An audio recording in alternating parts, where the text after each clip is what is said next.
Hello and welcome. This is Roger Royce with Silicon Valley Impact on Tel Radio. Welcome back.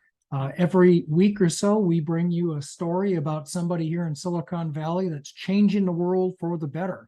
And today, we are really excited to be able to talk to Christine Moseley. She's the founder of a company named Full Harvest, which attacks the problem of food waste at the farm level using technology. So Christine has got a really interesting background. She's a serial entrepreneur. When she was only 17, she started a music education nonprofit called Musical Empowerment, which is still around today and growing nationally. And that's many years later. But over the past 15 years or so, Christine has been involved in logistics and food industries at Fortune 100 companies, as well as startups. And in fact, has been named by Fortune as the #2 most innovative woman in food and drink, and the Forbes list number 14 in women crushing tech. And Full Harvest itself was one of Forbes most innovative ag tech startups. So, Christine, I want to thank you very much for being here today. Absolutely. Thanks so much for having me.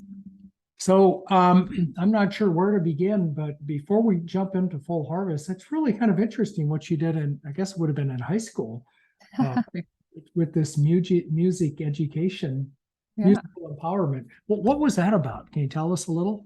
Sure. So both my parents are entrepreneurs, and my mom has run her own business for over 30 years. So as a woman, that was always my role model. And I think that plus having it in my blood somehow, I have always been very entrepreneurial, looking for big problems to solve. And funny enough, my senior year of high school, we were required to find a science experiment to work on for the science fair. And I had been a piano player, very competitive throughout my life, and was at the top of my class, and realized that a lot of the other kids that were at the top of my class were also competitive musicians, and wanted to understand if there was a tie between music and either their success within school and or their discipline, and eventual life outcome. And so wanted to do an experiment on that. They weren't allowing me to do it because of human subjects, but my dad at the time was president of the Boys and Girls Club and said, if you have, Christine, you have all this extra piano music sitting around, you have a bunch of keyboards you've won that you don't use, why don't you just go and volunteer and get some of your friends and see if it works, to help some of these kids, with music after school. And sure enough, over a year or so, we saw kids that had natural, brilliant talent with music and were already performing better in their school by the end of the year, which was more qualitative. But they just never would have had access to individual one-on-one music lessons. So when I went to college, I actually replicated it. And now, actually, in 2 weeks, I'm flying to North Carolina to celebrate the 20-year anniversary of what's now a national nonprofit connecting college students, one-on-one mentors with underserved children that can't afford individual music lessons. And it's almost grown even more outside of teaching them a skill. It's turned into almost like a big brother, big sister program where you actually learn something that helps you in life and in school, because the relationships that are forged has been huge for the kids to have somebody to look up to that went to college and then incent them to want to go to college. So it's been really, really great to experience. Yeah. And did you start this in North Carolina? Is that where you're from? I'm originally from Florida, so I started it my senior year of high school in Florida, but then the actual official national nonprofit that I replicated, that's what's still going on 20 years later, was at college in North Carolina. So we're at 7-8 universities on the East Coast. Yeah. And expanding. So yeah. I see. Well, Florida makes a lot of sense. It's a big agricultural state. Yeah, I grew up playing in the Tropicana orange grove fields. So Tropicana is in my hometown of Bradenton, Florida. So that's how, I grew up, was out in the orange groves playing hide and seek. So you grew up with on the production end, seeing how food is produced and maybe packed and shipped, and so it must have had a big influence on you. Just Yeah, you were young, right? definitely. And it was the industry, one of the big industries in my hometown. Yeah, so I'm going to talk a lot more about that. And we're going to talk, first of all, it's fascinating what you did with musical empowerment and Mhm. some of your other nonprofit initiatives. Mhm. But I want to talk a little bit about Full Harvest and what you're doing now. Mhm. Before we jump into it, why don't we take a quick break and we'll be right back with Christine Moseley. She's the founder of Full Harvest. This is Roger Royce on Silicon Valley Impact. Hello, it's Roger Royce with Silicon Valley Impact here on Tal Radio. We're talking today with Christine Moseley, the founder of Full Harvest, a really innovative company that attacks the problem of food waste using technology. And Christine, before the break, I was just asking about your upbringing in Florida and how that might have informed what looks like your life's mission now, which is the food waste problem. I personally I grew up in the Midwest. My parents were in the produce business, and I'll never forget how much waste there was. It was just incredible how much gets thrown away. And I think even today in that industry, we're still using kind of old fashioned refrigeration. I know there's new technologies that are a little better, but it was just quite shocking. Do you know what is the food waste statistics here in the US these days for produce? Do you know? Yes, there's a Santa Clara University report, as well as a recent report called Driven to Waste that World Wildlife Fund and Tesco did. So the Santa Clara report spent 3 years studying 20 commodities, longitudinal study in the field with some of the largest growers, and found that 25% of edible produce in the US on average does not leave the farm level. Um, in that average are some outliers like romaine. 65% of all romaine in the US on average is wasted on the field. That's edible, not even inedible. So more is wasted with romaine because of romaine hearts than is actually consumed. And then the Driven to Waste report looked at the problem globally and confirmed that globally, 25% of our edible produce and food production does not even leave the farm level as well. So a quarter of our fresh edible food system is not being captured and utilized, which, as we're running out of land, water, and resources, will become a very urgent and necessary problem to solve, which is what we're trying to do at Full Harvest. Yeah, and then the problem continues. I know even in shipment, there's waste, spoilage, damage, etc. So what's Full Harvest solution for this? Can you tell us a little bit about it? So having firsthand experience, one growing up and seeing a lot of waste on citrus farms in Florida, and then working in supply chain and seeing a lot of waste, and then working for a CPG company, scaling one of the first green juice companies, I saw a lot of waste. And being an entrepreneur, always looking for my next big problem to solve, but wanting to find one for a huge market to make a big impact, and go after a big business opportunity. And so really what I found was that a food waste report came out, and what stood out to me was how big the food waste problem was overall, but the fact that they were saying, how much was wasted at the farm level, which a lot of people weren't talking about. So when I went out to one of the largest farms in the country to see firsthand what was going on, that was kind of the moment I realized what business I wanted to start and what it needed to be, where I watched as they only were capturing 25-30% of the romaine heads, as I just mentioned, for the romaine hearts, and letting everything else fall to the ground. And that extra outside leaves were perfectly beautiful, and I was having to step on them, and they would have been great for the green juices that we had just been making at my last company. And so what I realized is that it was happening due to consumers getting pickier and pickier and retailers getting larger and larger, and that demand trickling down to ag, but it wasn't being solved due to the way that the current industry is set up, but also due to a lack of incentive from farmers to sell this off-grade produce, because the process to purchase and sell is 96% offline and very painful and time consuming. And so the metaphor I give is, imagine if Airbnb tried to scale over the phone. That would be crazy and definitely would not be a business today. And that's really the way that farmers are trying to scale this excess inventory problem. Meanwhile, they're extremely strapped for time, money, resources, and it's a perishable product. So really the standard is to focus on the perfect looking produce, sell it to the retailers, which is one of their bigger markets, and let the rest of it either, be churned back under into the ground, or if it's shed packed, taken to the dump where they usually have to pay.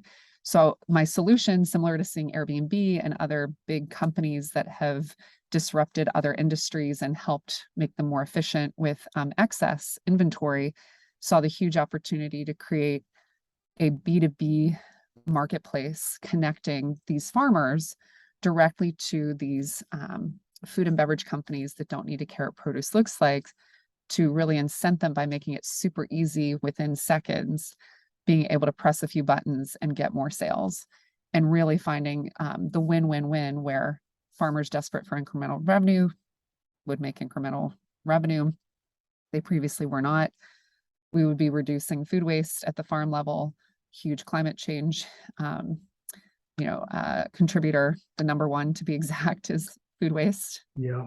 And then helping food and beverage companies be more efficient, save time and money. So that's why we started Full Harvest as a B2B marketplace.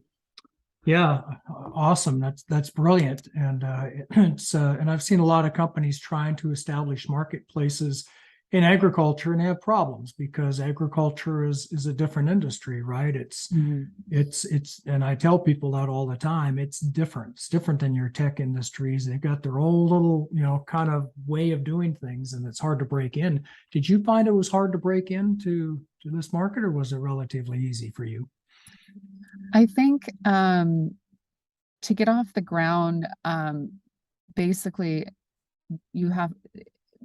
people are incented by money. Usually there's a few incentives out there, but money is a big one. And so I prioritized shoring up the demand.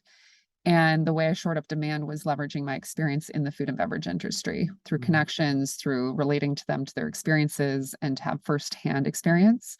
So I think that was a competitive advantage in terms of me being able to build quick trust with the buyer side and demand side, and then bringing that net new business to some of these farmers direct versus, where it was previously going was through distributors or brokers.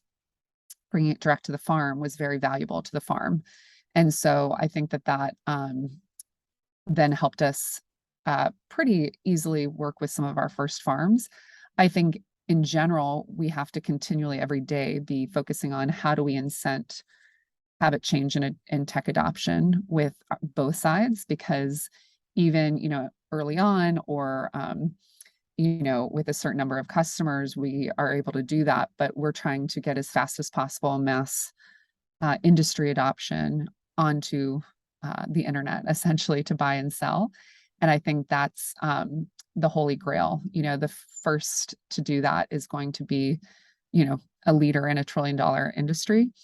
And we have at least 5 years first mover advantage on that.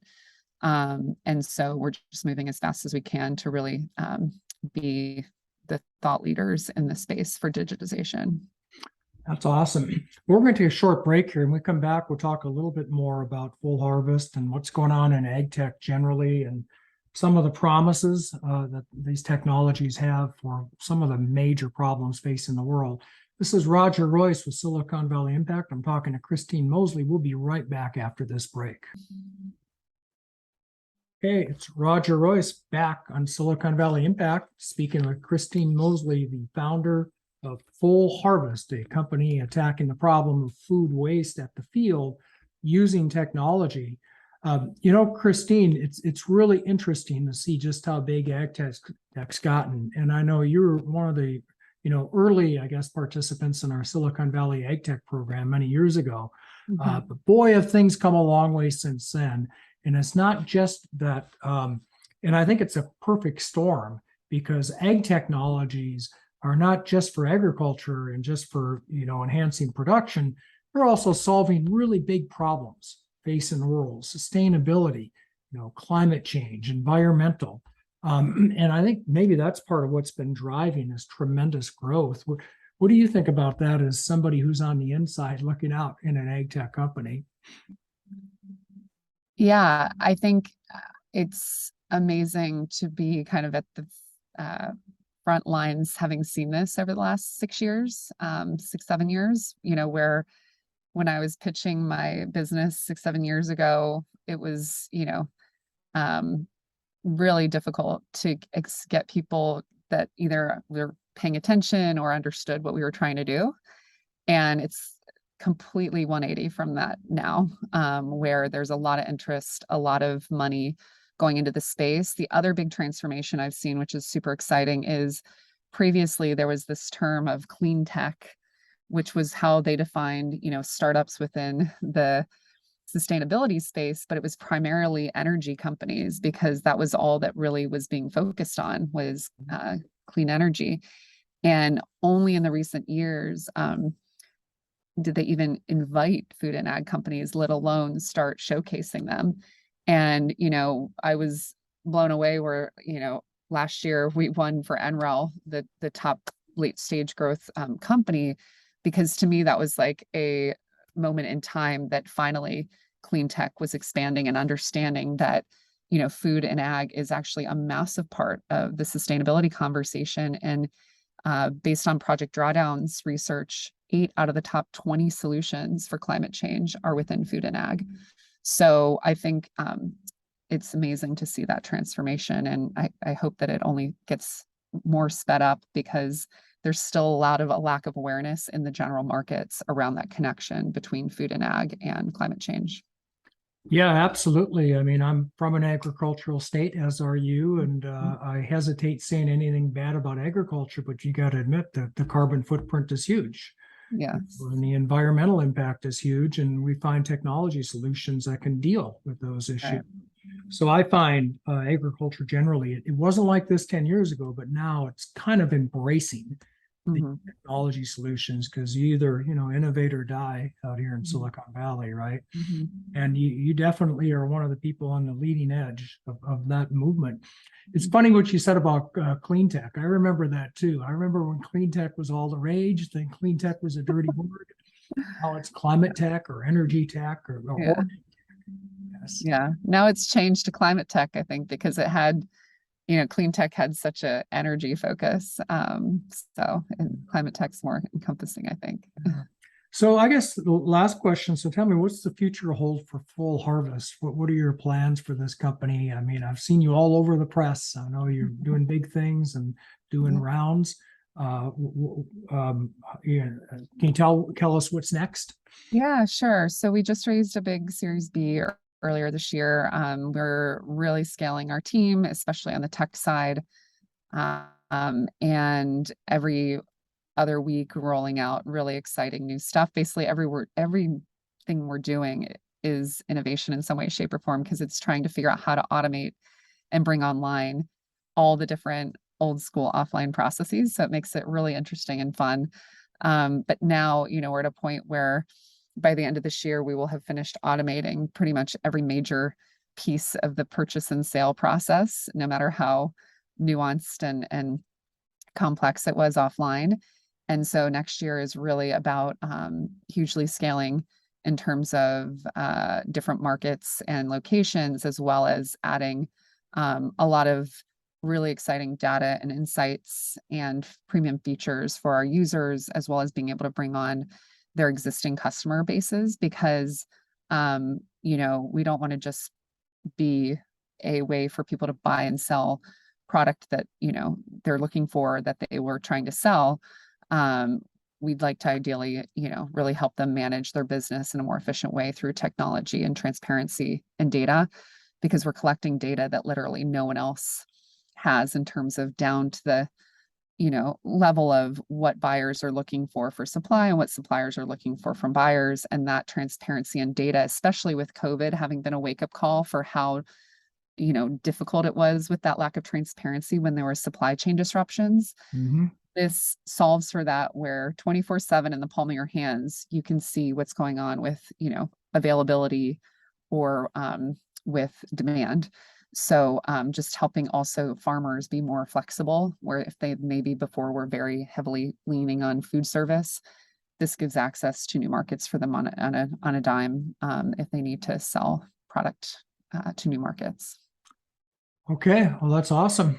Mhm. Well, I want to thank you, Christine, for being here with us today and chatting with us. This is Roger Royce, Silicon Valley Impact on TAL Radio. We've just finished up speaking with Christine Moseley, the founder of Full Harvest, a company that is solving the problem of food waste at the farm level. Thanks again, Christine, for being here. Thank And you. those of you out in the audience, we'll see you next time.